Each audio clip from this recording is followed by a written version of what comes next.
Trump, Brexit plan will probably kill US trade deal.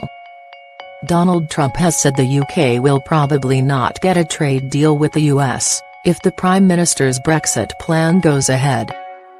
He told The Sun the PM's plan would probably kill the deal as it would mean the US would be dealing with the European Union instead of with the UK. Theresa May has been making the case for a US free trade deal with Mr. Trump, on his first UK visit as president. She said Brexit was an opportunity to create growth in the UK and US. Mr. Trump and the First Lady were given a red carpet reception at Blenheim Palace, Oxfordshire on Thursday evening. He was at a black-tie dinner with Mrs. May as news broke of his interview with the newspaper. Mr. Trump told The Sun that the UK's blueprint for its post-Brexit relations with the EU was a much different deal than the people voted on. On the subject of a future trade deal, he said the Chequers deal would mean it would be most likely we would be dealing with the European Union instead of dealing with the UK, so it will probably kill the deal. He said he had told Mrs. May how to do a Brexit deal, but she didn't agree. She didn't listen to me. I told her how to do it. That will be up to her to say. But I told her how to do it. She wanted to go a different route, he said. The US president also said he was cracking down on the EU because they have not treated the United States fairly on trading. On Thursday, the UK government published its plan for its long-term relationship with the EU. It hopes the EU will back the proposals so an exit deal can be struck by the autumn, ahead of the UK's official departure from the EU in March next year. The long-awaited white paper is aimed at ensuring trade cooperation, with no hard border for Northern Ireland, and global trade deals for the UK. But leading Brexiteers, Boris Johnson and David Davis, resigned from the cabinet days after ministers reached agreement on the plan at Chequers a week ago. Mr. Johnson launched a scathing attack on the PM's strategy, saying the dream is dying, suffocated by needless self-doubt. Another leading Tory rebel, Jacob Rees-Mogg, described it as a bad deal for Britain. Responding to an earlier suggestion by President Trump that the British people were not getting the Brexit they voted for, Mrs. May said, "We have come to an agreement on the proposal we are putting to the European Union which absolutely delivers on the Brexit we voted for. They voted for us to take back control of our money, our law and our borders. That is exactly what we will do." Guess who's coming to dinner with Trump? Mr. Trump's visit comes as the government published its plans for the UK's relations with the EU after Brexit.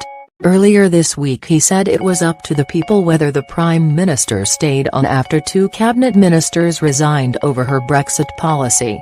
At the dinner, Mrs. May said that more than 1 million Americans work for UK-owned firms, telling Mr. Trump, "As we prepare to leave the European Union, we have an unprecedented opportunity to do more. It's an opportunity to reach a free trade agreement that creates jobs and growth here in the UK and right across the United States.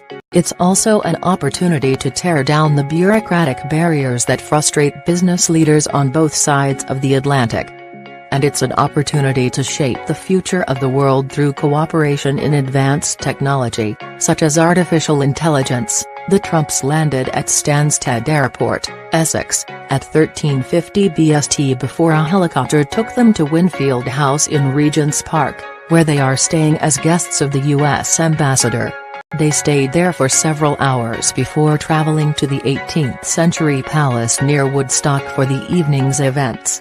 As Mr. Trump arrived in the UK, protesters gathered outside the US ambassador's residence in London, and an estimated 1,000 of them demonstrated near the palace, the birthplace of wartime Prime Minister Winston Churchill. John Rees of the Stop the War group addressed protesters, saying of Trump, "He's a wrecking ball for race relations, he's a wrecking ball for prosperity, he's a wrecking ball for women's rights, he's a wrecking ball for any peace and justice in this world and we have to stop him." The president briefly held Mrs. May's hand as they walked up the stairs to the palace, in a repeat of her visit to the White House when they held hands for a short time. Business leaders from sectors including finance, travel, Food and defense were among the guests at dinner. Cabinet ministers including the newly appointed Foreign Secretary Jeremy Hunt and Chancellor Philip Hammond were also present. They were entertained by the Countess of Wessex's orchestra, playing British and American hits of the 20th century during dinner.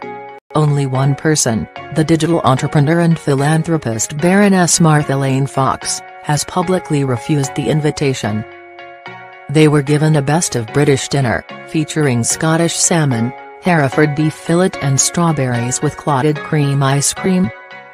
During the dinner, Mrs. May stressed that the US and UK are not just the closest of allies, but the dearest of friends.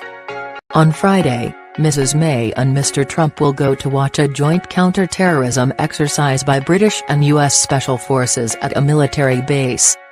The pair will then travel to Chequers, the PM's country residence in Buckinghamshire, for talks with the Foreign Secretary. Extra security is in place to police the protests. More are planned for the second day of Mr. Trump's visit. The President and First Lady will travel to Windsor on Friday afternoon to meet the Queen, before flying to Scotland to spend the weekend at Mr. Trump's Turnberry Golf Resort. This part of the visit is being considered private.